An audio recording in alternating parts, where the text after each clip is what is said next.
here finally. No longer in person, unfortunately, which is quite sad. But yes, we only did one episode in person. I know, but that's, we did it at a time where there wasn't much to talk about, and there's gonna be less to talk about. Well, there's gonna be more reality TV to talk about, but there's gonna be less regular TV to talk about because of the fucking writer's strike. Yep. But with that said, we are here for finally to talk about the Survivor 44 finale. Lots of stuff to talk about. I think it's pretty fair to say it did not quite go the way we expected. Yeah. But I mean, certainly an improvement over last season for sure. Oh yeah. In every conceivable way. But with that said, before we get started, I am here, of course, as always, with my lovely and beautiful co-host Aly, who is looking amazing today, as she always does. How are you doing today? I'm good. I'm just wearing my PJs. I just worked today till 4:15 Pacific time, and then I just came home, changed all that stuff, and then just went and met Emily. We had a little something to eat at Match and a drink, and then we went to the movies. We went and saw Fast X, which obviously we saw together as well. Yes, we did. Which review for that coming eventually. I don't know when. But over on my main channel, whenever I'm caught up on stuff, it'll be there. No, in all seriousness, we are here to talk. My day didn't really do too much. I kind of just chilled, rewatched Bumblebee because I saw Transformers Rise of the Beasts, which was really good, actually. One of the better Transformers films for sure. Very much to recommend it. But we are not here to talk about Transformers. We're here to talk about the Survivor 44 finale. Unless there's like a new thing called Survivor Transformers. Honestly, at this point with the writer's strike, I would not be surprised. We're about to get Deal or No Deal Survivor. So literally anything's possible. That should be a fun thing to cover, but that should be very interesting. What did you think of this finale overall? Because I feel like going in, we had very high expectations. We really love this cast. What did you think of the way this all paid off? Did you think it was satisfying? I actually thought it was like really fun. It was a really good episode overall. Definitely not what I expected for sure. No. I thought it was a really strong finale, but I will say the FTC, not the greatest, but I didn't dislike it. But it was still a good finale overall. For me, out of the like modern Survivor finales that we've covered, which I say modern, I've only seen 4 seasons in completion, so that's all of Survivor for me. I know it's very weird. I need to watch more. I mean, that's okay because a lot of people like everyone starts in different seasons. Yeah. But no, for me, when it comes to this season, I think with how some of the finales have gone, this was one of the stronger finales, I think. I really like the way this wrapped up. I thought this ended on a really strong note.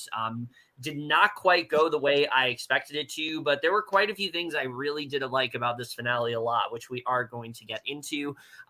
Don't know how long this video is going to be. There's a lot to talk about. We have a lot more to say, I feel like, about this finale than we did about the 43 finale, which we were immensely disappointed by. And I'll just say right off the bat, like, what an amazing improvement over that season. Like, I feel like this was the complete opposite of that season. 43, when it comes to the final 5, it's like there were a few people I wanted to win, but like that was kind of it. And I felt like I didn't really know their games. Whereas this time around, I feel like this final 5 was like the best possible final 5 we could have gotten. Like the best possible combination of people. I think all of them had really unique stories. I think all of them had really great games. And I honestly would have been fine with any of the 5 winning. Oh, me too. Like literally everyone in this final 5. Honestly, I didn't even like dislike anybody this season overall. Like it's because it was such a good cast to watch. Yeah. Game wise, I agree. Personal wise, I don't agree. But yes, this was definitely one of the better casts we've had for sure. But we're going to go ahead and get started talking about Final 5. So after entering the new beach, Jam Jam talks about how happy he is to be in the Final 5, even if he has nothing within the new island. Carolyn was thrilled that the plan worked, and Heidi voted with her and the 3 Stooges and had also fleshed an idol. However, now she kind of wants to look around for the idol. So everyone's really intent on finding something here. Heidi says that she didn't want to go home with the idol in her pocket. She'd rather play it and not even getting any votes. She doesn't have any regrets. She loved her decision, and she's made it to Final 5. And we initially said this was going to be like a really bad move for Heidi, and that she was going to be targeted immediately. I think it's pretty safe to say this was not as bad of a move as we thought it was. No, I don't think so either, honestly. Yeah, I think she did a good job, because when you have an idol, you want, and especially when you're in the position where Heidi is, where you don't really have anyone and you kind of just have to like leave it up to fate. And if you have a chance to save yourself, you take it. Even if you don't know if it's going to be you, you take it. And I think that's what Heidi needed to do. So in retrospect, I actually think it was the right move for her. So I think so too. Like at first I was like, did she use it at the right time? And then now I'm just like, okay, yeah. Yeah, definitely. And I don't think she used it like too soon either. Like she waited till the final 6, which is like a good time to play it. So she thinks that she has a pretty decent resume, having found an idol, had a lot of alliances, and she's the last member of Soka and has been in holes that she's been able to dig herself out of, which, I mean, that is a pretty decent resume. There's a lot of stuff that Heidi's done in this game that I think is very impressive, especially when, you know, she kind of started off in the merge at a deficit because there were only so many Soka left. It's impressive how she's been able to outlast all of them. It's insane. Yeah. So Carson says that the idea of idols, there we go, scares him, and he's trying to commit them to The Idol on HBO Max. Oh God, that's a whole other video. He's trying to circumvent that in every case possible. He's not really circled his game around idols and advantages. His game has fully been about numbers, relationships, and strategy. He's been on the right side of the vote every time, and he knows everyone and that sees him as a threat, which isn't really good for him. The way they show Carson in this finale kind of makes me feel like he would have won no matter what, with just how much that he had. Like literally, I feel like he beats everybody in the final 5. Yeah, I think definitely that's also like I think the two that were honestly like hard to beat for sure. Like Lauren probably would have won too because she has a lot of friends on jury. Yeah, we'll talk about that, but yeah, that's definitely true, and that's why immediately like he asked Lauren if she has an idol, but she says if she had it, she wouldn't tell him, and says that she doesn't have it. And Lauren says that she's on the outs and was blindsided by the vote. She feels alone now that Jamie left, but she's not going to give up because it's crunch time, and she feels that there are 3 Tika members running the show, so she needs to do what she can to break that bond, which I feel like the second she said that, it was like, this is Lauren's time. Because it seems like every time somebody tries to target Tika, they're like the next to go. Right. It's like with the Jam Jam curse, but then there's the Tika curse. And this is the Tika curse. So Lauren tells Jam Jam and Heidi that Carson's going to beat them and that he's been in every single vote. And in her confessional, she says that he's a unanimous threat because everyone loves him since he's everyone's little brother and Carolyn's son. And she thinks that Carolyn believes that he can beat her in the end. So she tells Carolyn that Carson's going to be a threat and he's going to knock them out. And Carolyn agrees with her on this. So she says that Carson is 100% loyal to her, and he thinks that she'll always be loyal to him. But now she's really starting to think about the end game. And, you know, we heard before in the last episode, she said, I'm not ready to cut him yet.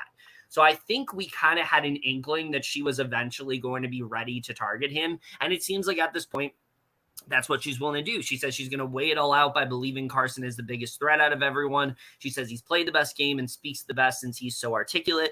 And she says that he is the sweetie pie, so he would win because of that, just because he's someone that, you know, is really going to charm the jury and all that stuff. And Lauren then asks Carson how he's feeling. He says that he's nervous, and he tells her that she's the name that he's been hearing and says she's probably hearing his. She tells him that he's a big threat, and she's banking on winning immunity, which he agrees he wants to do the same thing. And he feels that Lauren has played a really great game, but he thinks everyone here knows that he can beat them. He's worried about where things could go, considering how sporadic his own alliance is, and Carolyn and Jam Jam are the people he has to worry about most in terms of flipping or flopping. So at this point, it seemed like it was either going to be Lauren or it was going to be Carson. And you know, I thought what was going to happen here before I read spoilers, of course, was that Lauren was once again just going to win immunity because that's been happening a lot. She's really been killing it. And well, let's get to the immunity challenge here because basically they're going to. Oh, it's still me. To read the next thing. I know.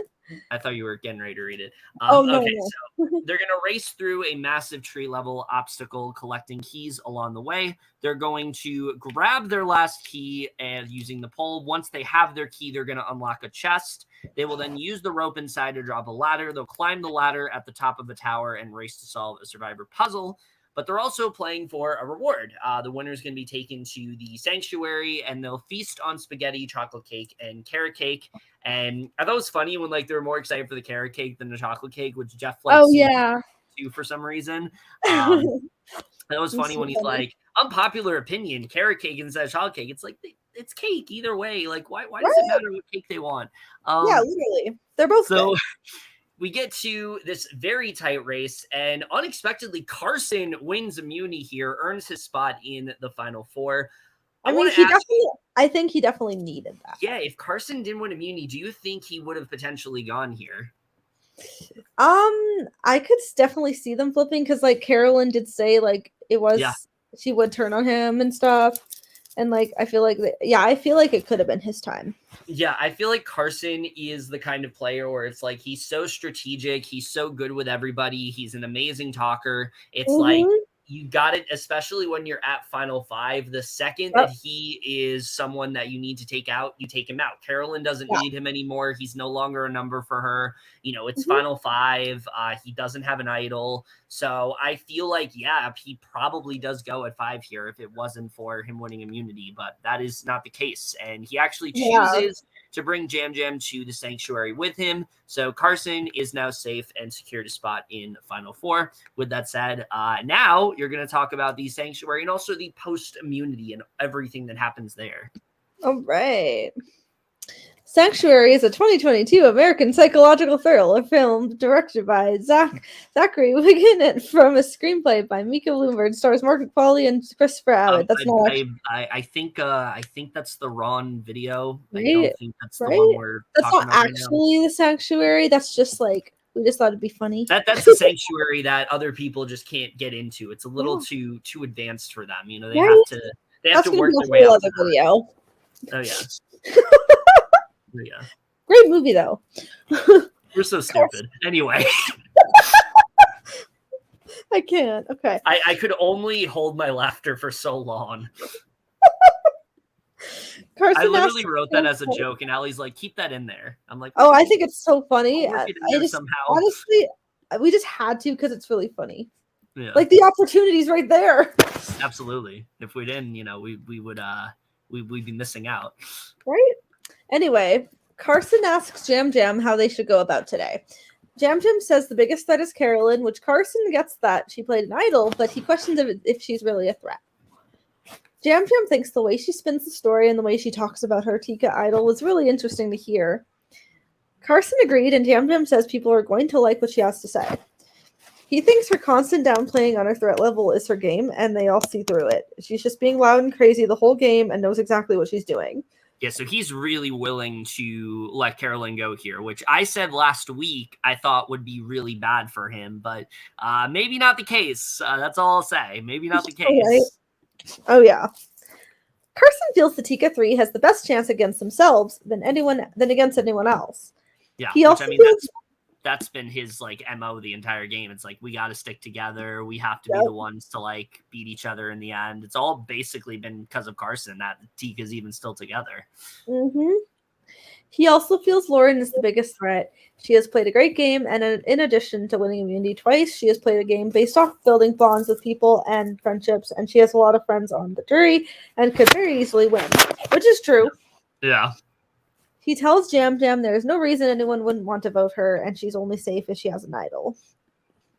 Mm-hmm. Jam Jam feels it's a mistake Carson wants to go for Lauren, but knows there isn't much he can do. Yeah. He's like, I want Carolyn gone. Yeah, I like that he backed off of Carolyn, because I feel like that could have been really bad for Jam Jam if he didn't. Yeah.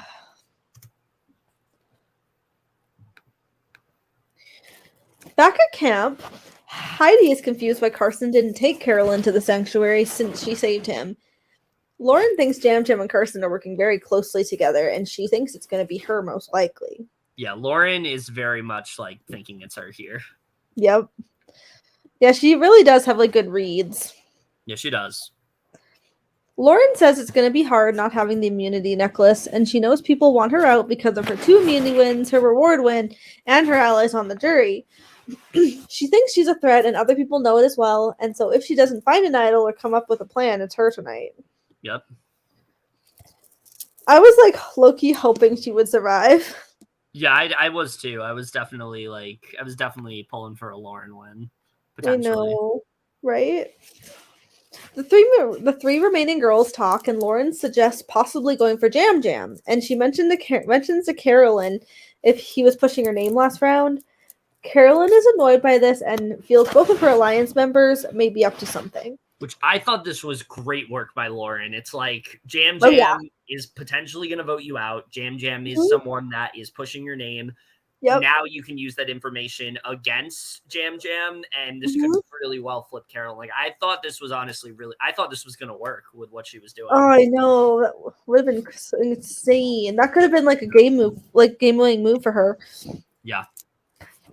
Carolyn now is much more willing to target him and brings up to Heidi that he's a way bigger threat, especially with how much love he always gets at tribals and with everyone. She always thought they were going to the end, but if he's putting her name out there, everything changes. Yeah, absolutely. He might not take her to the end. Yep. Carson and Jam Jam return and rejoin the group. The second Jam Jam goes to Carolyn. He senses something is off with how irritated and dismissive she seems. Yeah, there was a lot of tension there. She was like not into it. I know. She's like, Carson don't hug me. She's like, Carson brings up that Lauren should be the target, especially with how little representation Tika has on the jury, but Carolyn says that may need to happen. Yeah, I thought it was funny when Carson's like, listen, there's no representation for us on the jury. And Carolyn's like, well, maybe we need to now. That was so funny. Yeah. Jam Jam talks to Carson, who both feel sketched out that no one is talking to them, and they both agree Lauren is trying to pit the two girls against them. Carson says Carolyn drives him crazy sometimes to work with because of her not having a filter and how unpredictable she is, causing all the paranoia, and it's making him think voting on Lauren may not be the best option. Mm-hmm. Jam Jam wants to convince her to vote for Carolyn so she'll be with him. He is hoping that if she has an idol, she won't be voted out, and that if Carolyn goes, he's okay with it. Yeah, I thought this was really smart. It's like, let's put two names out there, make sure it's not me. I thought this was really good work from Jam Jam. Oh yeah, it was really good. He talks to her and says it's going to either be one of them tonight, but there may be a way to change it. He tells her it's better to target Carolyn now because she will win in that fire making. She says she's willing to vote wherever. She is unsure what to believe and feels like Carolyn and Jam Jam is kind of like a family bickering and they're still together no matter what, so the only way to ensure she stays is to find an idol. Which is really smart because that's literally been their thing all season. It's like they argue, but then they always come back together. Yeah, exactly. Which is something her son talked to her about before she got here, saying it's like playing hide and seek. She's been fighting for everyone and not giving up. She later talks to Heidi about targeting one of the Tika members. Jam Jam tells Carson he doesn't know if she'll believe him, and Carson says he's been thinking Lauren has something and it may make more sense to vote for Heidi as she is a great competitor and could win tomorrow. He always felt like he knows where the votes are and going, but it could be literally anyone tonight. Thank you. You're welcome. Oh, it looks like Sean was just doing laundry. Oh. All right. So we get to the tribal here, and it's a pretty exciting tribal. There were some good moments here. Jeff asked Lauren if it was crazy at camp, which she kind of chuckles and says that it wasn't crazy or chaotic because she thinks that she's pretty much going home tonight. And Jeff asks how she knows that, which she says that they have 3 Tikas who are close, connected, and aligned. And she says that, Jamie left yesterday, so she is a target on her, which is known. And she says that no one came to speak to her, which was weird because she's going to the jury and they would be talking to her. Mm-hmm. And Carol and Heidi are like very confused since, they did talk to her and she says that they talked to her, but it wasn't this is who we're going to vote for. It was like a very straightforward conversation. And Heidi feels like they had conversations, and Carolyn is shocked and says that it's been hard for them with trust, but she made time to speak with her today, and they all talked. And Lauren says that it wasn't just a conversation they'd normally have because there was no solid plan. There was just names. And Carson then talks about how much the vibe is off tonight, and he's unsure really what's going on and thinks that something's at play, especially since Lauren didn't approach him, and that maybe it's all a facade. Some of them are convinced that Lauren might just be bullshitting and might actually have something here, which that would have been spicy if that was the case. If that would have been whips out an idol, that could have been. Oh my god, that would have been so good. Yeah.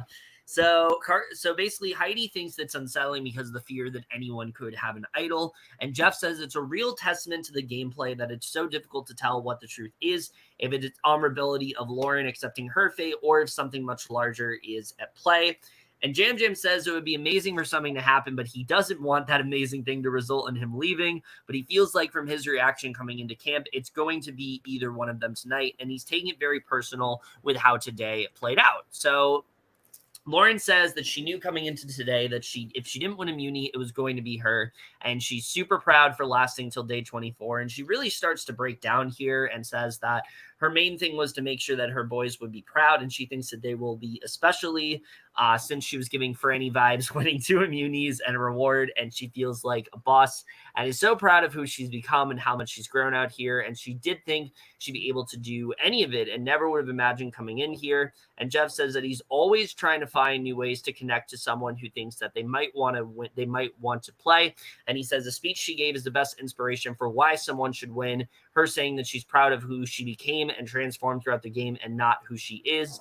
I thought Jeff was talking way too much here. It's like, let Lauren give her speech. But she says that she realized quickly that she needed her Ratchet people to get to the end. And if it wasn't for them, she wouldn't be here and transforming and realizing she doesn't need all of the extra things and can survive off very little and still be happy with what she's learned through her kids, but also through this experience. Oh, this was a really great speech from her just kind of talking about the impact the game's had, a really effective moment.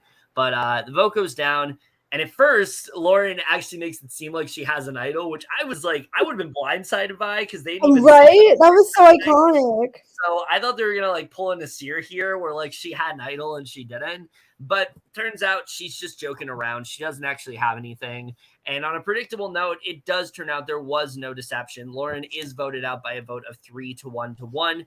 Jam Jam and Heidi actually gain the other votes. Heidi just keeps getting votes. Like I think it was Jam Jam who voted for Heidi, actually. Which, like, where did that come from? I'm kind of surprised about that. I thought he would have thrown a vote on Carolyn.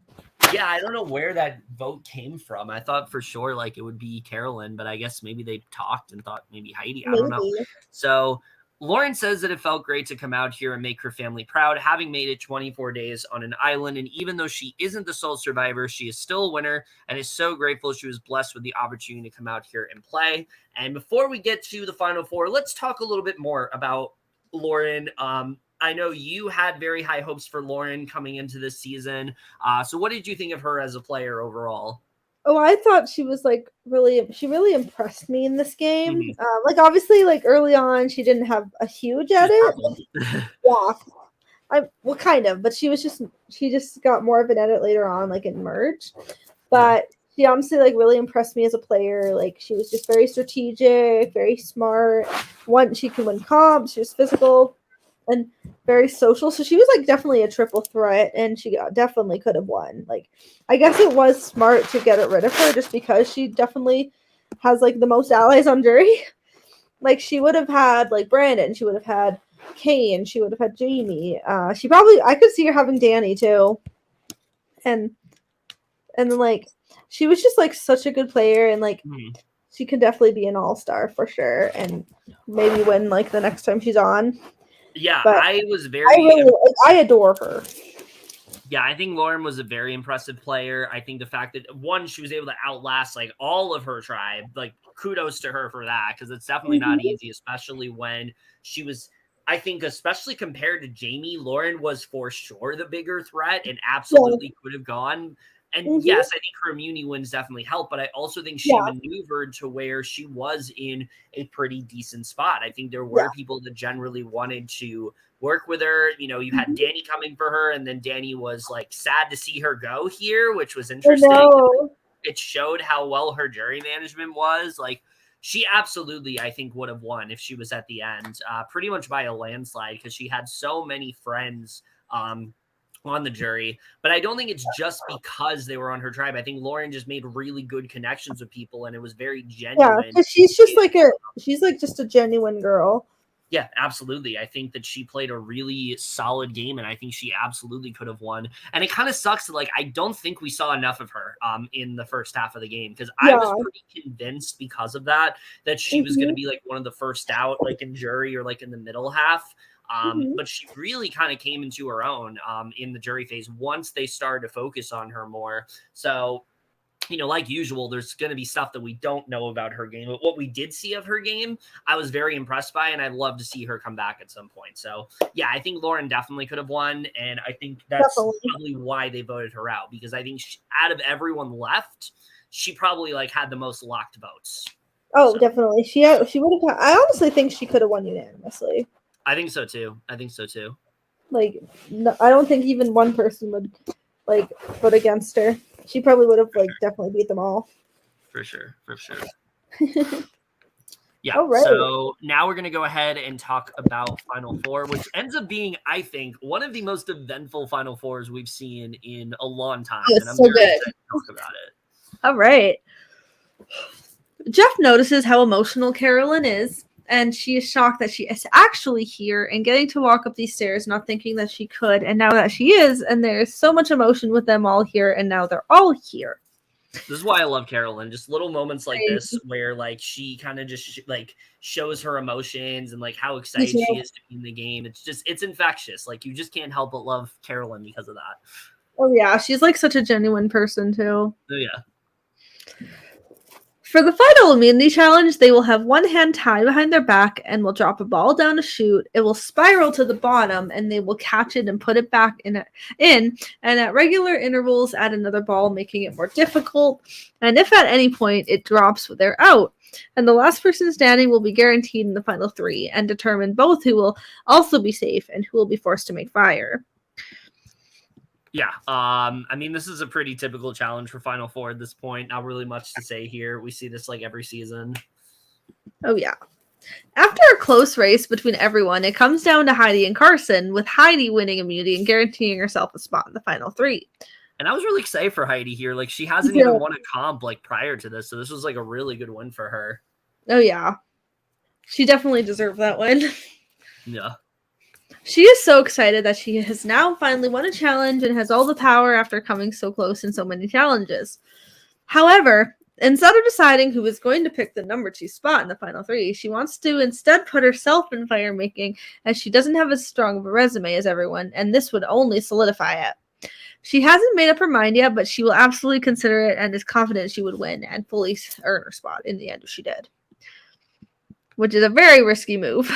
Yeah, let's talk about this. Because what if she lost? She would have she could just gave up her immunity for nothing. That's the thing. On paper, I feel like this is really risky. However, we just saw a season where somebody lost the game because they didn't put themselves into fire. So it's almost okay, Heidi's kind of doing what Cassidy didn't. So maybe now Heidi's going to win the game. To me, yeah. I thought, oh my God, Heidi's going to win the game now because of this. Oh yeah, it was insane. She feels like this was the extra boost she really needed, and to have the power and control of her own games, and she has to make a huge decision about what to do with fire making tonight.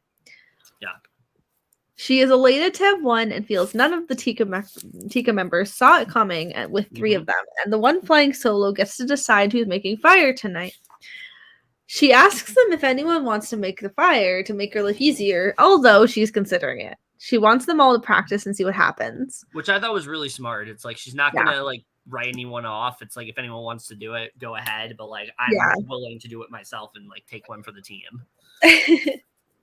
Carson is sad that he lost this one, but considering no one can vote him out, he at least has a chance to make fire. So he's trying to be optimistic. And he knows he's the biggest threat. So he's trying to be as prepared as he can to go against whoever, because he thinks regardless, he will be making fire. Yep. But he's not very good at it. He's figured out, which he is surprised, since he was able to make it in 3 minutes with the machete.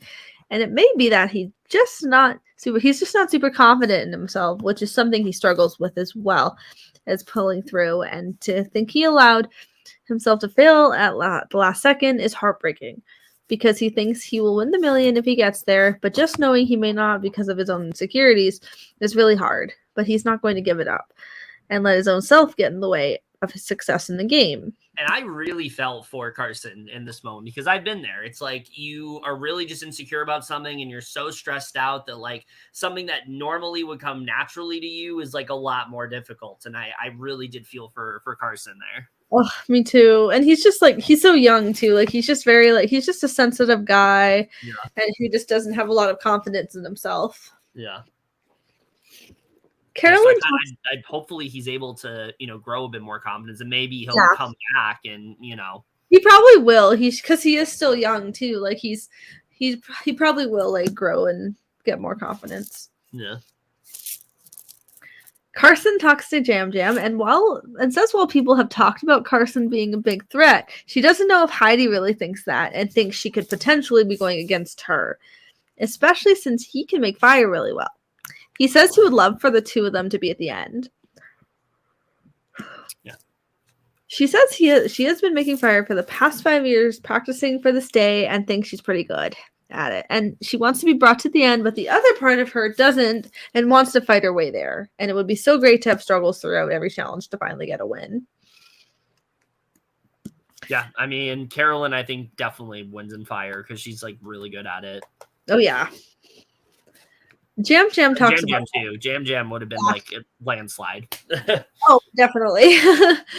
Jam Jam talks about how emotional it's going to be having to make fire against someone from Tika. He feels comfortable making fire, and so does Carolyn, but Carson isn't as much.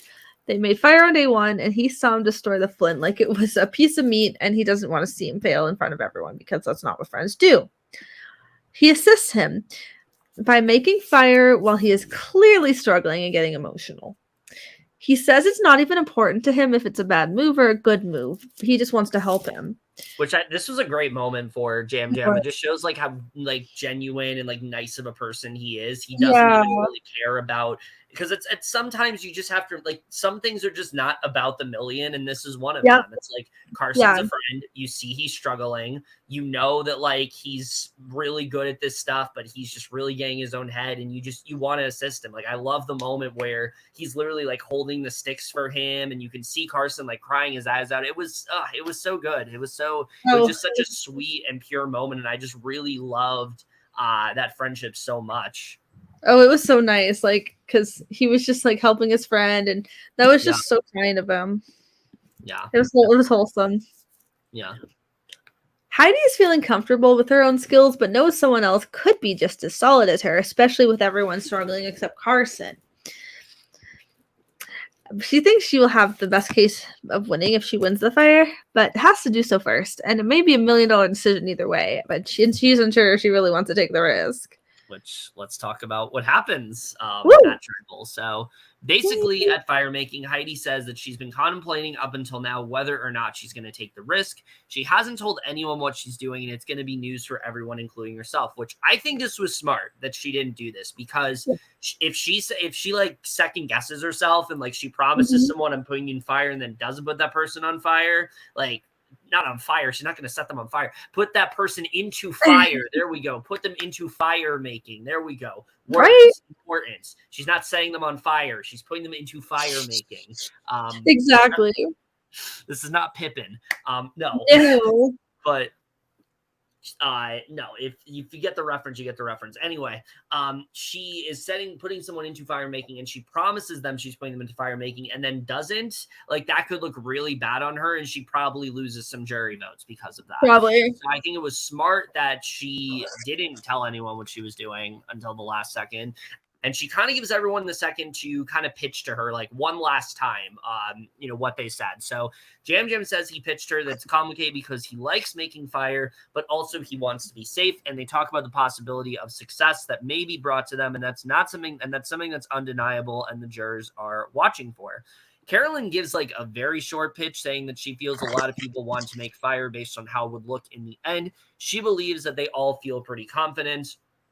Carson is very much not, though. He says that honestly, he doesn't know how comfortable he is with making fire. He made it and he can do it, but he thinks it starts getting in his head and all the pressure starts piling on. His pitch really revolved around the idea that it might make more sense for her to put herself in the position to go against someone who has been in control. And if he was in her position and played her game, he would put himself up there himself.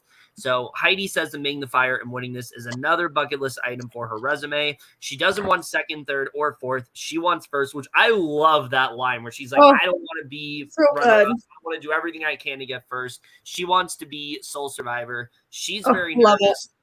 And Heidi decides to put Carolyn in the final three, whereas she's speechless because she didn't expect it. I was shocked that she picked Carolyn there. I thought she was Jam. But yeah, she puts Carolyn in final three. And she says that she's like that kid who couldn't shut up in 5th grade and was separated from the rest of the class because she's so weird and different. To be there in the end feels amazing to her. And she says it's okay to be you because it was her goal when she came into the game. And I was just so excited for Carolyn at this point. Like, oh my God, this is it. She's winning the game. All she's got to do is get there. I know. Such an amazing moment. And that was such like a pure moment and just like really inspirational. She then decides to put Carson into fire. He says he's going to try to do his best, and it's a test to see if he can really pull through for himself. And Heidi then says that she's been thinking, and the reason she put Carson there is because he's a great player, and she decides to put herself into fire with Carson. She's taking the chance, not wanting second, third, or fourth, and she thinks that she'll have an easier time convincing everyone to vote for her if she beats Carson in fire. So Jam Jam says he couldn't believe that Carolyn was speechless because it's not something that she usually does. And he feels the same way. He never imagined in the position to talk to the jury. And that's it. Heidi is now putting herself into fire. And we get, honestly, very thrilling battle between these two where we see immediately Carson is struggling. And Heidi ends up making one of the fastest fires we've ever seen in Survivor history.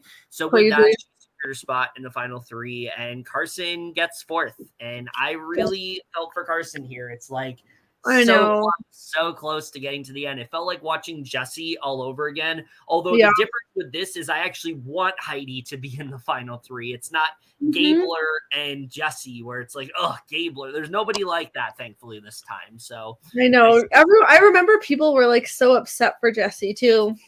Yeah, and I think the reason people weren't as upset with this one is because literally this entire Final Four was likable. Like everybody loved Final Four. This was the Final Four. Everyone except for Gabler in the Final Four last year was likable. Yeah, I agree with that. So Carson thinks everyone here can attest to his day-to-day. He was in tears and wasn't confident in himself. And for him to start fire and at least have something going against the fastest fire-making winner ever, he's proud of himself for challenging himself. And he says in his retrospective that he says to lose against someone who made the fastest fire-making challenge feels pretty awesome. And though he didn't get to final three, he feels so good. And it's incredible to be on Survivor and actually live his dream of playing. And he's pinching himself that he's here. And I was just so impressed by Carson's game pretty much the whole way through.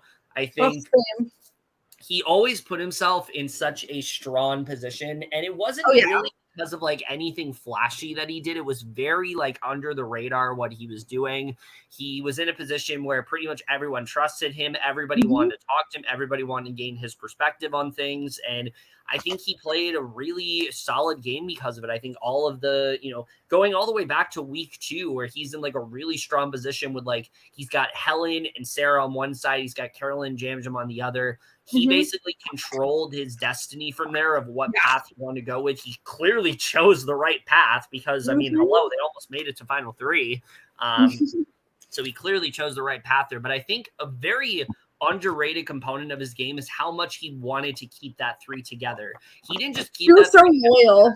He loved, well, here's the thing. I don't think he just kept those 3 together because he loved Carolyn and Jam Jam. I think he kept them together because those 2 were always like going after each other. And I think he always thought like they will take me over themselves. And I think in the end, it didn't. I will say he was loyal, but also snaky. Yeah, I don't think it quite worked out for him because I think people really started to like see his game, but he nearly made it to the final three with those two. And I do think he wins against them because especially when it comes to the jury and what they said, I think Carson very much wins against Carolyn and Jam Jam. But is there anything else you want to say about Carson's game before we get to I the was like, three? I've just been like a huge fan of him since preseason, and like I knew he was gonna like make it far for sure. Like he was so close to making it to the end, but fourth is still great. Just kidding. Obviously, he was just like he's such a nice guy and super genuine. Just needs a little more confidence. But he is still young, so he just needs that room to grow. But he'll definitely like kill his next time playing, and I just adore him. Yeah, I definitely feel like he's going to be back at some point, especially just based on, fan reception and things like that. I think he'll definitely be back. So, big fan of Carson all around. But we get to the final three here, and we see Carolyn, Jam Jam, Heidi are sitting together. They're emotional and scared of what's going to happen at FTC. Jam Jam talks a bit about his game and that his words are his weapons. And then we get to the jury's thoughts and kind of like how they're feeling about everyone. So Aly's going to go ahead and talk a little bit about what the jury was thinking. All right. Kane says Jam Jam is a very perceptive player, and he's impressed how well he can read body language from a mile away and made himself a part of everyone's plans. Yeah. Matt sees him as the middleman, but he had relationships with most people and was able to straddle a line brilliantly to where no one felt betrayed but benefit his game. Yeah, which I mean, I think that's honestly very impressive because he did do a lot of like snaky shit in this game, but nobody walked away like bitter at Jam Jam. Like the jury's always laughing at him. The cast is always laughing with him. Like it's really impressive how he was able to play that. Oh, yeah. Brandon says every move he made was intentional and all delivery putting himself in a position where he decided what he wanted to do and took advantage of it. Mm-hmm. Heidi says... That's basically how everyone feels about Jam Jam. Let's get to Heidi. All right. Heidi says she thinks the jury is aware of how she played, having to fight hard every single day and do whatever it took to survive, and took risks such as making the fire, which completes a resume. She's proud of her jury and making it to final three. Carson says Heidi killed it and put herself in a vulnerable position to take him out, and it gives him all the more reason to vote for him. Or to vote for her. Vote for her. I don't know why I wrote him. Good job. Danny is very impressed by the move she made last night, taking a shot against the biggest player on the board and making sure she didn't miss, which makes her the queen. Which it does. Jamie sees her as such a strong woman and hopes she can articulate how she endured her safety every time she can get her vote. Which, can I just say right now, something I noticed about this jury that I thought was very unique compared to other like jury segments we've gotten, there was nothing negative. Like nobody had anything negative to say about this final three. It seemed like they were impressed by all of their games, and it really was just like, these are the things they need to say, and they'll get my votes. That's because like this cast are literally like best friends. Yeah, this is one of the most positive like casts I think we've ever seen, which like, is great. It's very refreshing, especially compared to last season. I feel like last season everyone was just like, "Get me the hell out of here." And then this cast are like, "Let's just all be besties and hang out forever." Yeah. I mean, they literally are. There's a Twitter video of them watching like the Survivor 44 like trailer that premiered after the 43 finale. Oh, it's so good. So that's iconic. I think they're all gonna be friends for like a long time. That's cute. Carolyn is worried she will get tripped up and not think she's good enough or worthy. She talks to the interviewer and recalls on day one when she was interviewed, and he asks if she thought she'd make it this far, and she says she thought that she wouldn't have even made merge. She never thought her personality would get her here, but it feels amazing coming here, and finding an idol was a dream, and all the crazy blind sides she made happen. She might as well just win, and now she just has to convince the jury that being emotional was part of her strategy, and that it can be taken seriously, and being emotional can be respected in her game. Which, can I just say, what an amazing callback this was? Because I feel like Oh, we it all was so watched good. episode 1 and we Oh. saw it started out with Carolyn. We're My like, this is heart. really jarring. Like, they're literally starting out with an interview. I And know. I think we knew it would connect to something. And just Yeah. seeing it called back here, it was just, that's how you do it. Like, that's how you perfectly just like put a bookend onto something. It felt so utterly satisfying when it's like, let's go back to day 1 when you interviewed me. It was just, it was so great to see. And I love this moment from Carolyn where she's talking about her being emotional and just like how little confidence she had in herself, but then kind of growing that confidence. It's just what an amazing arc for her all around. Oh, it's so good. She's phenomenal. Oh, yeah. Franny says she believes you can be a super well-respected strategic player and someone that plays with a lot of emotions, and that's exactly what Carolyn did to a science. Lauren says she played authentically as herself, and if she's self-aware, she will get her vote. Jamie says she was all over the place in the most masterful way, making them believe she didn't know what she was doing every single conversation, and that is brilliant gameplay. Franny says everything is riding on this final tribal. Nobody should sit back and feel this game. She spoke for herself as if it did, because it didn't. Matt wants to see someone who saw opportunists and smash it out of the park. Brandon wants to see fireworks. Lauren says she wants them to be confident on their individual game that doesn't rely on anyone else. Jamie hopes the gloves come off and they get to see everyone's true colors. Danny and Carson both seem undecided. Yeah, so this was a very open jury, like, coming into it. And I think that's why this FTC had a lot. And this is what I will say. Out of everything we got in this finale, the FTC did disappoint me, not because of the outcome, but mainly because just the way they showed it, we didn't see their opening speeches. We didn't see a closing speech. I know.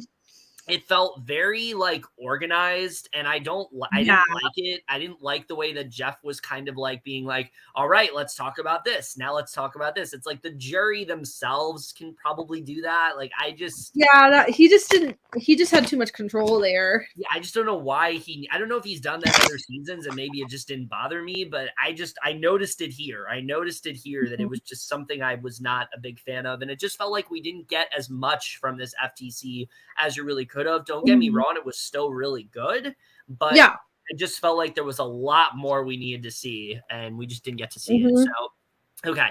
The way we're going to do this is I'm going to read one of the questions and the answers, and then you'll read the next one, and so on and so forth. So we start off here with Kane, and he says that they're all very proud of the final 3, and he thinks that everyone's votes are up in the air. And he says for him to vote for them, he wants to explain their games to him and convince him that it's better unapologetically than the other 2 people. He then asks them what they think their perception of them is and if they think it's accurate. So Jam Jam comes in and says that he believes all of them perceive him as a happy-go-lucky person. He also believes that all of them perceive him as someone who loves this game. He loves to make moves, which is also true. And he thinks the biggest perceptions of him, which is the wrong perception, is that he was following Carson's steps along the way. And I like that he immediately, out of the gate, like, brings this up, because this is easily refuted. And he mentions his alliance with Carson and Carolyn that started out on day 3. And the perception was that they were a disaster, but they knew the target every single time. And Heidi then immediately raises her hand and asks to say something about it. And she says, being the merge, they were kind of riding the wave of the Soka members. And I want to hear your perspective on this, because I felt like Heidi was doing way too much interrupting this entire like FTC. That really hurt her. Like, it's fine. Obviously, she has her opinions, but like, she just really like interrupting. Not good. Like, it's not so much the interrupting. It's that when you interrupt, it felt like she was like desperate. Like, she needed to prove to them, like, this is the game that I played. I played better than them. But it's like, as long as you explain the game that you played, if you have that confidence in yourself, your game should be able to speak through that. You shouldn't have to interrupt somebody and ever do that. And it's not just Heidi that did that. I think Jam Jam does that a couple times. Carolyn does it. That was something that just annoyed me. It was just like, I like love her, but she just needed to like kind of chill, you know? Yeah, I just felt like she chimes in like one too many times, and I feel like she just didn't need to do that. Like, let them finish their thought first. So, I know. Even Jam Jam's I love the passion, but she just needed to kind of like let let him talk, let them talk, Yeah. and then she talks after. Yeah, so she says that's what Jam Jam says that's what they wanted them to perceive, that they were willing to go with the target that they chose. So he knew every single person's vote every time they all went to tribal. So Heidi thinks their perception varies, with at first being that she was very much into the strategy. Then when she got into the hole that she lost some of her Soka members, she wasn't seen as strategic and just riding everyone's tail to survive. But she was still trying her best within that hole to still be strategic and try to really integrate a bit of her social game to get to where she was, and then used everything she could to put herself in the best position so she could have a really good speech to give them. I thought both of these answers were really good. I thought Jam Jam really explained his game really well. Heidi really explained her game very well. Then we get to Carolyn, and I was expecting Carolyn to just knock it out of the park here. She's an amazing speaker. I was expecting her to give some really strong answers, and she does not deliver in the way that I was hoping. It makes me really sad too, because like I was so excited, but like she just doesn't do that great with that. Yeah, so she says that she immediately didn't fit in because of how quirky and different she was, and then found Carson, and they connected over genuine realness and him saying that he was a quirky kid, and then found Jam Jam and was so taken aback by how similar they both were because they're both so much. But based on perception, she knew she was looked at as someone who was clueless and underestimated the entire game and playing, but so underestimated it kind of played into itself.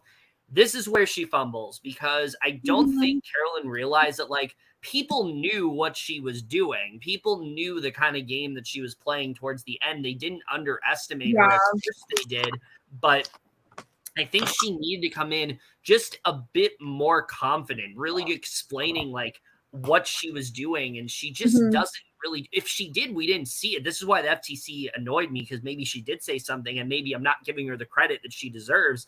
But from what I saw, I just didn't think she summed up her game very well. I think unfortunately, her lack of confidence really got in the way here.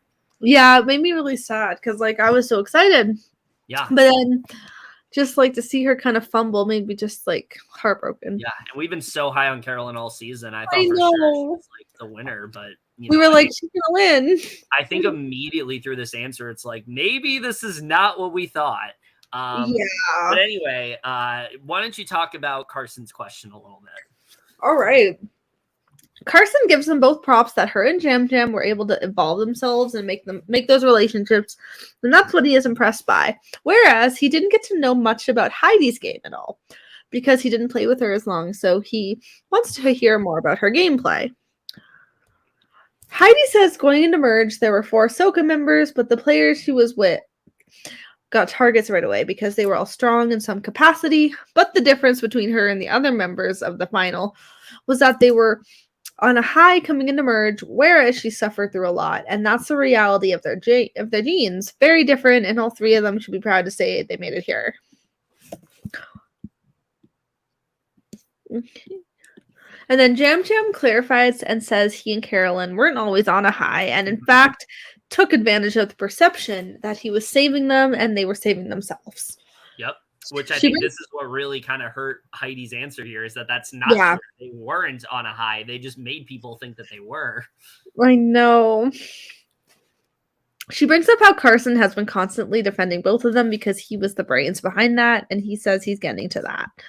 Yeah, once again, she interrupts Jam Jam here, which again, it's like, if you're not confident, like, it just shows that she did not have the confidence in her game that she needed to. And I think that's what really hurt Heidi here. It's like she felt like she had to constantly compare herself to Jam Jam, where it's like, unless you have a specific question where it's like, how did you play differently than this person? You don't need to constantly compare yourself to the other people in the game. And I feel like Heidi just did that way too much here. And I think that's what really hurt her. Oh, yeah.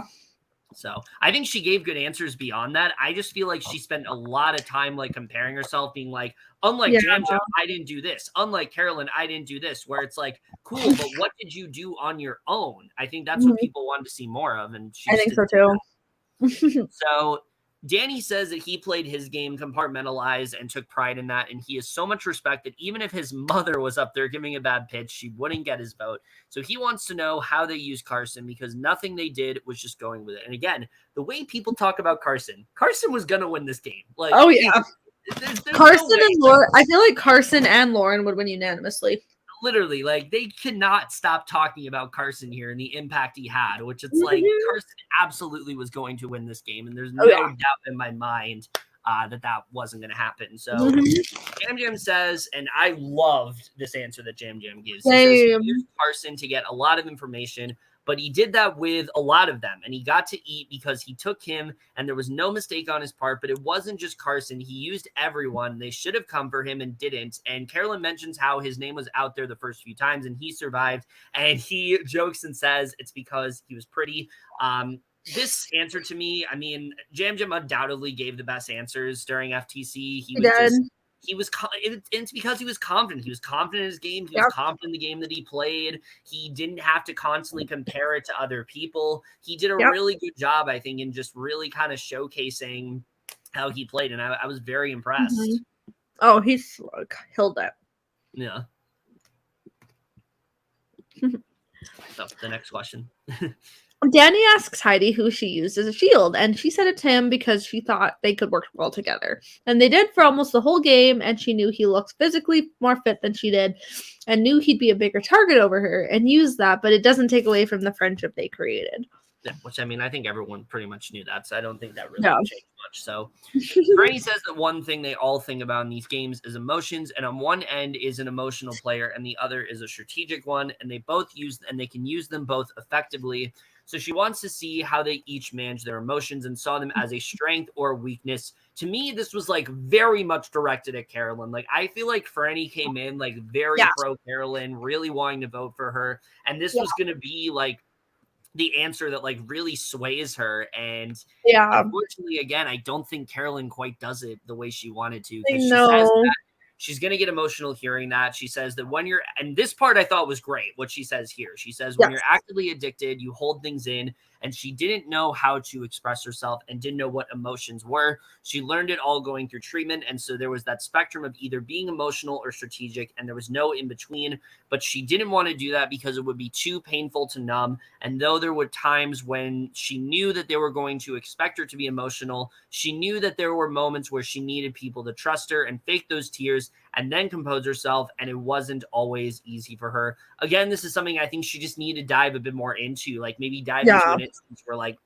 she kind of had to rely on both. And I think, again, because she didn't have that confidence, she just wasn't specific enough. And I think, again, that honestly hurt her. I agree. Like, it was a great answer, but like she just needed to like. Oh, I thought she started off great. It's just she needed to say more. She did. So. Jam Jam it's the same answer. So Jam Jam says he has many emotions and didn't know how to use it in his favor, but some of them were blank when he talked to them. And this was like, this is his winning move. Like, this is his winning speech right here. Everything that Jam Jam says here, this is why he won the game. Basically, he says that when he talked to them like Jamie, and the way he knew if they were telling the truth with him or not is to take time to build real relationships, to see their eyes twinkle when they talked about their loved one or food or work. And so when they were lying to him, that twinkle went away. And so he used their emotions and facial expressions so that he knew they were real and compared them to when they weren't. And that's why he was so successful working with people. And it was hard and scary, but that's how he knew what was going on. And like, this is the kind of answer that wins people over. I think he did such an amazing job of showing how well he connected with everyone and how it was genuine, but then how he also used that as a way to then show when they were not genuine. And, you know, this is something that like everybody can pretty much, you know, vouch for. They all were there when he was doing it. They all had really personal relationships with him. I mean, it really just shows how great of a player Jam Jam is, where like he was able to make really personal connections with people and, you know, see the way they talked about things that brought them joy. And then when they were lying to him, he would be able to tell. It's just so impressive. And it's not like we haven't seen that in the season. I think he literally said in the last episode that you know, being able to tell when people lie is his superpower. I think he said that multiple times, but I just didn't realize, like, or maybe I just kind of overlooked what Jam Jam was doing, because this is so impressive to me. And I was very much won over by his answer. Like, for me, this is like, out of all the answers people gave, like, this is the one that really sticks with me. Oh, so good. Yeah. Heidi says why she's Same thing. Okay. So Lauren says that, or Heidi says that she's a survivor because she wants to represent people that sound and look different, girls that want to be in science and be different. And with that comes a lot of responsibilities. Being Latina in science, she's surrounded by mostly men, and she has to keep her composure and has learned to control emotions to be successful at what she does. And so she has been in a spectrum of emotions, but tried to control it so she can still represent the best way she can for the people that she wants to show that they can do this. And Lauren says that she saw her controlling her emotions and that helped her continue on throughout the game, either internalizing it or externalizing it differently than others. I thought this was a great answer for Heidi. And this is the kind of thing that I think Heidi needs to do more of. Like, let your game speak for let your game speak for you. Don't compare it to other people. This is her really just talking about how, like, this is something I did in my everyday life. This is how I apply it to Survivor. I think she really did kill this answer. I think she. Oh, it was amazing. Like, that's what she needed to do more. Because like she just didn't need to compare herself. Yeah, because again, it makes you look not as confident in your game when you do that. Yeah. So. Matt says he admired all of them for being themselves and sharing so much with them, and he's so happy they all get this platform to show off who they are. Yeah, he doesn't really give a question. He just gives a statement, which is really does. Franny asks them how they thought they would all come in with challenges, and Carolyn says she's an athletic person in real life, so she thought she'd do great, and it was just one embarrassing thing after the other, and then got her letter from her son saying he hoped she was winning challenges, which broke her heart because it was so hard to see herself failing at them. But at the same time, she promised her son she wouldn't talk poorly about herself because positive self-talk is important. Jeff says he chimes in here for like no reason. I know, it's like, what? Jeff says he never sees it as humiliating. He sees it as someone giving it everything they have, and anyone who sits at home and talks smack about her and the spiderweb should apply to the game instead of doing so.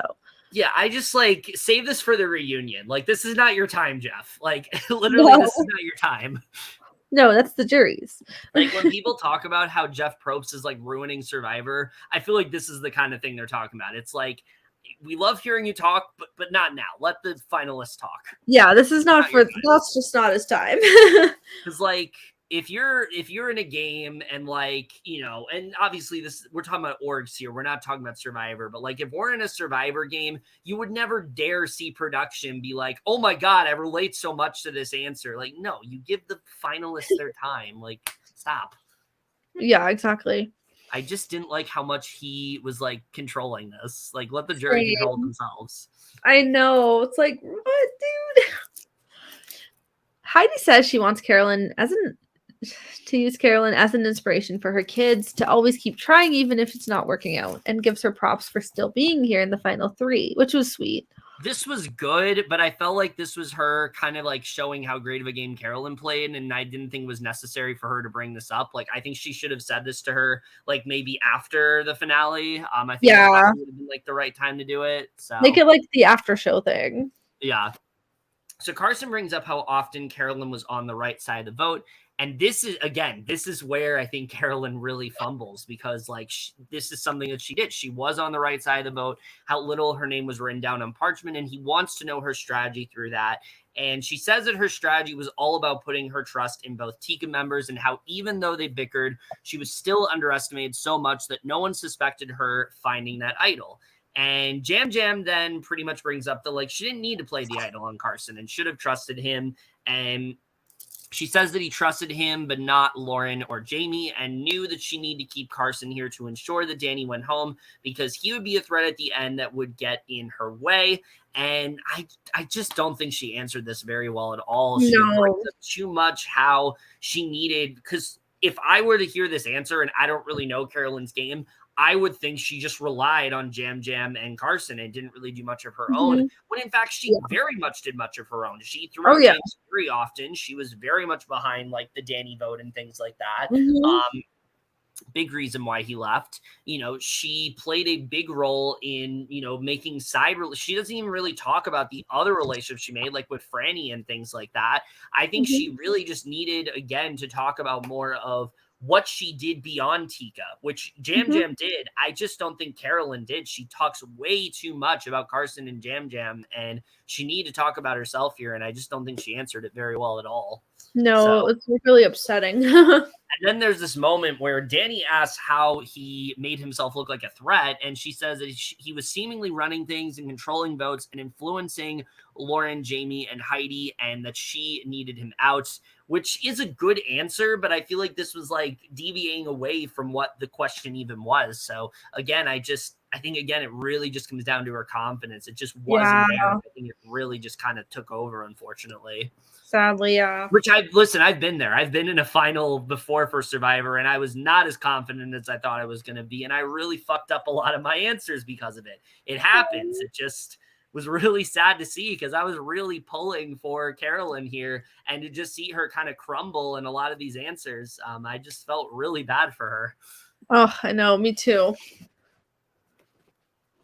Carson asks Jam Jam how he continued to have control strategically, often being on the right sides of votes, and he says the game is all about getting to the end. And there were plenty of people in his way of getting there, and he wanted people that had the comfort of getting to write his name down to not be here playing the game with him because they were going to get that good feeling of writing it again. And it was with the help of everyone, but it happened because he wanted it. So his game is about who wants to work with him and not see him as be a threat. Yeah, which I thought this was another great answer for him because it's true. Most of the time when someone writes down your name, they're going to feel compelled to write it down again. So I thought it was really smart where he was like, I made sure those people did not have the satisfaction of doing that, and they went the next round, which is so good. Usually what happens. The Jam Jam curse was real. He was so articulate. He really was. And he won immunity because he wasn't a threat. He loves talking and is not a physical competitor at all, but he can talk in a way that people were comfortable. And that he was just here to have fun, and he hopes to make his family and brother proud because they told him to just be himself, which he's proud of.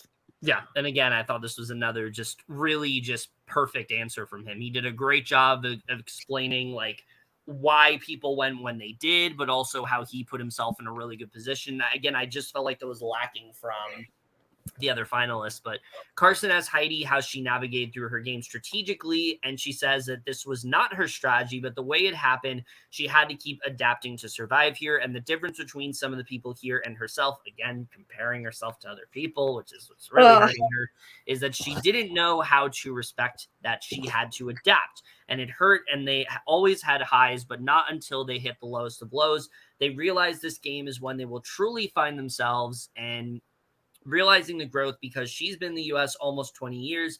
But when this was a good answer from her. I thought this part was good. Yeah. She said she moved. She knew she couldn't speak English, and that made her grow, which she has seen in her. And now being out here, she's truly living the American dream. And for those who sound differently, to follow their dreams no matter what they are. And that's the reason that she's here. And I thought this was a really, really strong answer from her. I just wish she left out like, this is why I was different from everybody else. It's like, just, you don't need to say that. Like, we're like your game is different from everybody else's. Like, you don't have to keep, saying this is why I just like convince why you deserve to win beyond other people's games. Like, I just didn't quite understand that.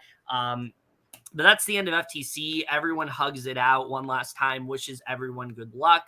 And I just want to talk briefly again about everybody's speeches here. Again, the thing that annoys me is we do not get an opening or a closing speech. So there's me too. That was sad. A random note, a random question, which I thought was really weird. But yeah, Jam Jam, I thought really killed this FTC. He explained his game very well. He showed a lot of the confidence that he had in himself. He showed how he grew throughout the game, the different relationships he's made. But he also provided a lot of evidence to back it up. And I felt like that was lacking from both Heidi and Carolyn. Carolyn, for example, never dived into what she did with the idol, the red X, how she gave the, fake idol to Sarah. Like, those are easily things she could have said, and she didn't. And again, I don't really blame her. I think her just lack of confidence really took over there. But I think that's what. Yeah, I think like the pressure and the emotions just all got to her too. And she had some good answers. Like, I like what she said about being an addict, for example, but I think she just she focused too much on Tika, and she needed to focus on besides Tika, because Tika, the only person that can talk about Tika is Carson. Tika is not the majority of the jury. The majority of the jury is Soka and Ratu, and you need to convince why they should get you the win. And I think Jam Jam did that the best because he had relationships with everybody on the jury, and Carolyn did too. She just didn't say anything to back up those relationships, and I think that's what hurt her. And then Heidi, I think, again, her biggest issue was just constantly comparing herself to the other players. It just made her game look inferior because she kept comparing it constantly. So yeah, it just didn't really work out. But after some strong pleas from everyone, it's finally time to get to the vote. And I honestly didn't know what was going to happen here. I thought that there was going to be, right? Same. I thought what was going to happen was like Jam Jam was going to get a lot of votes. I thought that Heidi was going to get quite a few votes. But I didn't. I thought Carolyn would get a few votes as well. Because everyone seemed pretty open. Nobody seemed like turned off by anyone in the jury. So it ends up being, though, a nearly clean sweep with a vote of 7-1-0, and Jam Jam wins. Jam Jam is the sole survivor. He is 144. I was shocked when I read about this at first. I was not expecting for Jam Jam to be the winner, but I think when you look at this FTC, when you look at how he performed throughout the game, this is a really satisfying win. I think he really proved why he played the best out of Tika. He had other relationships that weren't just Tika. He was willing to cut Tika points. He was fully playing for himself. And he really got to know everyone on a personal level. And I think especially what he said about, like, you know, once that twinkle in your eyes went away, like, I knew you weren't with me. Like, it's just, that's the kind of thing that just really impresses a jury. And I think he really won them over. He had amazing jury management. Yeah. So I wasn't surprised to see him win. I was a little surprised, though, that Heidi and Carolyn, Heidi got 1 vote. Carolyn got 0 votes. Yeah. Danny voted for Heidi, which is pretty obvious. Yeah. I'm just like surprised. Like, I never would have expected Carolyn to be a 0 vote finalist. Yeah. And like, listen, I thought she fumbled her answers. I didn't think they were bad enough to where she wouldn't get any votes. I thought she'd get at least maybe like Carson's vote. Maybe Carson or maybe a Franny. I think she lost Franny on her answer, unfortunately. Yeah. Yeah, that's true. But yeah, I was really surprised that Carolyn literally got no votes. And I think, especially when we think of Survivor, I think Carolyn's going to be someone we immediately point to where it's like people who should have gotten more votes. I think people are going to point to Carolyn for sure. But how do you feel about the Jam Jam win? Do you think it's like a satisfying one? Oh, yeah. I mean, I would have been happy either way, just because I loved all of them. Me too. And like Jam Jam just was amazing. He killed it since preseason. Like, we loved him. Yeah. And like, we definitely had high hopes for him for sure. And just seeing him win is just wonderful. And the representation is incredible too. And he's the first. He killed it. Yeah.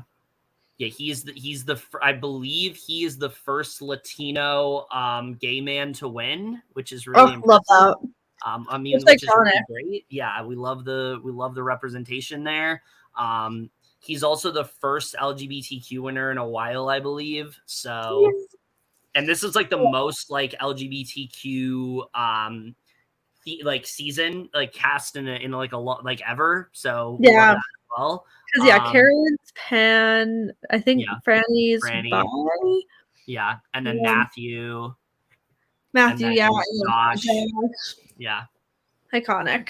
Yeah, definitely. But the other thing that I was surprised. Also, I think Claire too was. I'm pretty sure Claire as well. I think Claire's bi.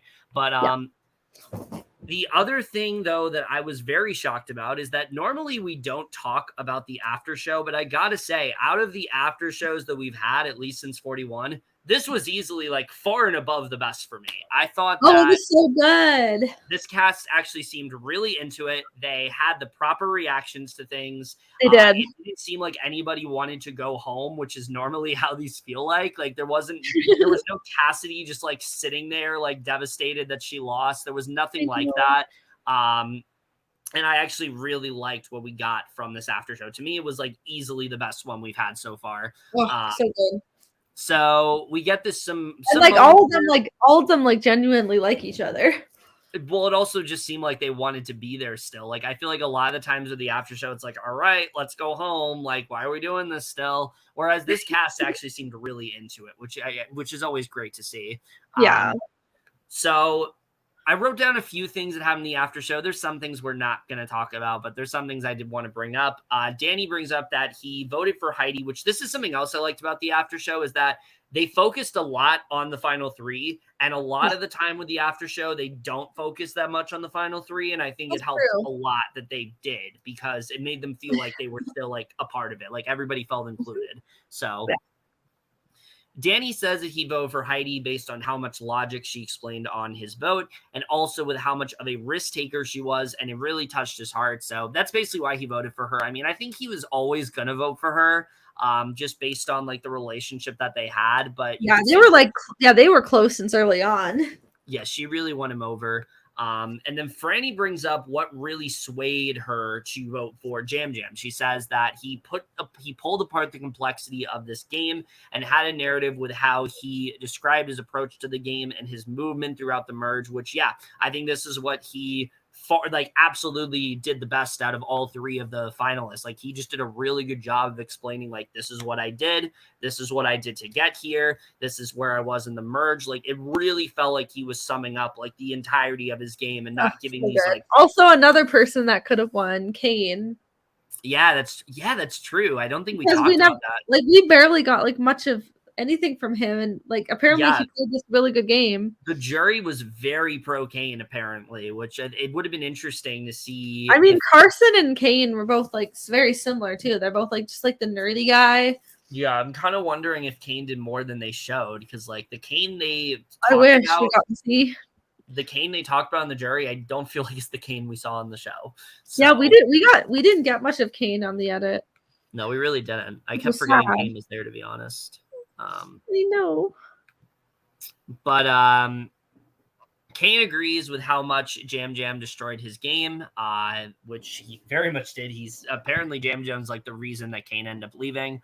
So they talk a bit about idols, including the fact that Jamie's was not real and was planted by Matthew, who left with the real idol, which Jeff says he will be putting in a future season for others to wonder if it's real or fake. So I'm excited to see. Okay, this was funny. I love this. And I love Jamie's reaction when she realized it was fake. The only thing that bummed me out is that Matthew's not there to like, talk about this. Like it sucks that the pre-jury's not there because we could get moments like Matthew admitting that it was his and things like that. It would have been cool to see that, but that would have been so funny.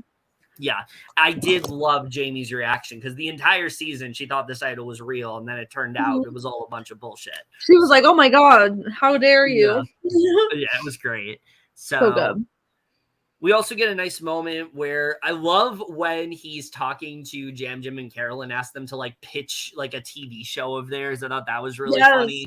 Like a sitcom that they're gonna have. But we also do get the confirmation, which we already knew this. We get the confirmation of Franny and Matt's relationship, which was really sweet. I do really like these two. Like, I don't love that they're just so wholesome. Yeah, I don't love that the entirety of their arc mainly was just revolved around their showmans. I wish we got to see a little bit more of like how they were playing because I said this before. Apparently, Franny, Matt, Heidi, and Danny were like much closer than we thought they were, and they were gonna like have like a 4 of sorts, and we never really got to see that. But I do really like these two a lot. It's not often that there's a showmance that I'm generally rooting for, and this was definitely one of them. Yeah, I think the last time I did was who were those 2 people in the Circle season 3 that I really liked? Because I was rooting for them. Shoot. I forgot their names, but we'll figure it out later. 3. It was like Calvin and somebody else. Oh, Calvin and Hi. Yeah, that was it. K. Yeah, Calvin and Kay. Yeah, I like those 2 a lot. I don't think they end up together. I almost called her Kayla. Yeah, I like those 2 a lot. I don't know if they're still together, but I did find them really cute, and I know they were. So. Carolyn then talks a little bit about her biggest hurdle. She kind of knows why she lost the game. And I thought this was really good. She's already kind of doing some self-reflecting here, saying that She wishes she would have been herself and not being herself, and was worried how others would perceive her. And she thinks that got in the way of how she spoke, and she struggled. And yeah, I think this is exactly why she didn't win, because unfortunately her lack of confidence in the jury and them I voting for know. her, it just completely got in the way. But I like that we get this really uplifting moment with Franny where she talks about just how much she's changed her life and how unabashedly she is herself and so open and willing to like change her understanding and make her okay to tell her story. Lauren also admires it and like to be proud of herself no matter what. It That was a was so really good sweet. moment for Carolyn, and that's what I just really It liked was just about so nice. that's what I really liked about this after show. We just had some really genuinely very sweet moments like this. Yeah. And we see Heidi. She says that she's very proud of how she played and hope that her girls see her. And she's extremely proud to make it. So when the fire opportunity came to her, she had to risk it and try. And it was all about remembering what her daughter said to her, which, I mean, yeah, that's exactly why she did what she did. And again, we get some really nice moments. We get a little look at Survivor 45, which will be here before we know it, which is crazy. It's going to I be here know. literally like 3 months. So excited Crazy. to see how. I'm excited to talk more about Survivor. Yes, definitely. And that's it. That's where we end. Also, don't forget to give our grades. Yeah, we're going to talk about that in a little bit. But yeah, that is where we end 44. And I will let you go first before I get into like my thoughts on this season. What did you think of this season, like as a whole overall? Overall, I actually really enjoyed the season. Like the Mhm. cast was just so likable, so fun, just so iconic to watch. The only thing I disliked was like the girls leaving early in the beginning, but we definitely had a lot of women at the end, which was great. I was just sad that like a lot of them left early because they could have like really killed the game. But overall, I really enjoyed the season. It was just super entertaining, and like the representation was just amazing and inspiring, iconic. And we just had some really inspiring moments. And I just honestly like really adored this season, and it will definitely be one that's talked about for plenty years to come, I hope. Yeah, for me, this was a much better, I think, example of what I want to see in a Survivor season. The cast was just so incredibly likable. I don't think there was a single person, at least on the season, that I didn't like. Even though I'm not really a fan of Danny these days at all because of his like views and things like that. In the game, I didn't dislike him. I thought he was still like fun to watch and things like that. And I thought everybody like had some really great moments. I don't think there was a single dud on the cast overall. I think everybody just really stuck out. I thought, especially by the time we got to like the merge and we got past that horrible twist, which is really my only knock on the season. I'll get into that in a little bit. This was just such a riveting season of Survivor. Yes, it was not fluid like at all.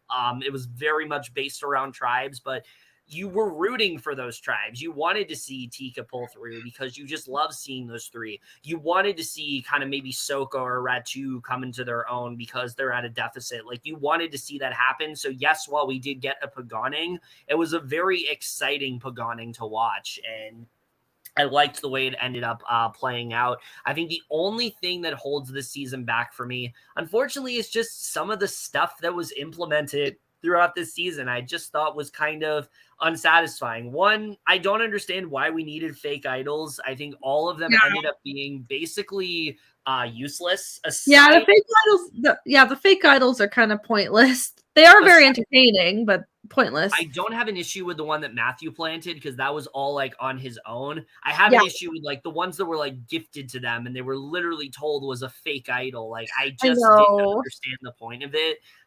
Like what was the point of like Sarah's amounted to nothing? Like basically all of them ended up going like before they could even use them. I also don't think we needed the idols at that random swap. I think that they also end up being kind of ineffective. Aside from Josh playing his, like we really didn't need it. So I think there was just an overabundance of powers, many of them that end up being like completely nothing. So it just ended up being kind of like, we really did not need all these powers in here. And then I'm going to bring it up again. The random twist at like final, what was it, like final 11, final 10, where like they were like, it was like the Mergatory. awful. I hated every second of it. I hated that. Don't want to see it again. Don't let someone not have the chance to like bring their bag and things like that. It was just really not fun to watch at all. No, because I felt so bad for Matt. Yeah, I did too. And I don't think Matt played like the greatest game or anything, but I at least wanted him to get a chance, and he didn't even. Yeah. So because he could have at least had like a shot in the dark. He also had a fake idol, and it amounted to nothing. So like he should have at least had a shot in the dark with him. Yeah, definitely. That's the other thing. Shot in the dark ended up kind of amounting to nothing this season, aside from me playing it. And I think Claire played it. I think those were the only times we saw it played this season. So yeah, overall though, aside from those things, this is a really strong season. I thought that we had easily one of the best final fives, final sixes we've seen in a long time. There wasn't a single person there that I didn't think was at least deserving of the win. And while there were definitely some players that didn't play the best, some of them played very suboptimally. Looking at like Jamie, looking at Danny, I don't think played the best. I don't think Brandon played the best. There were some in there that I just don't think played. Matt, I don't think was that great of a player. Like really I love Matt, but he really was just more like Franny.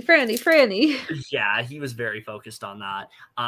And Franny was too, but like Franny recognized that like that was going to be a problem.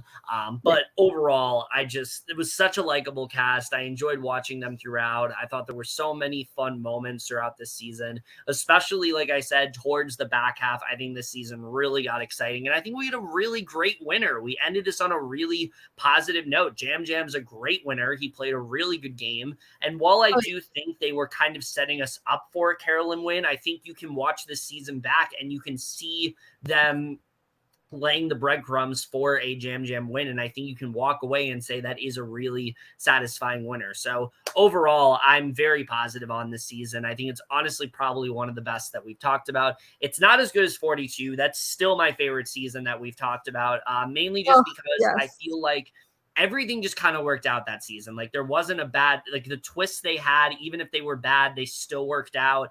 Everything just kind of worked the way that they were hoping for. And maybe sometimes not the way they were hoping for, and it was better because of it.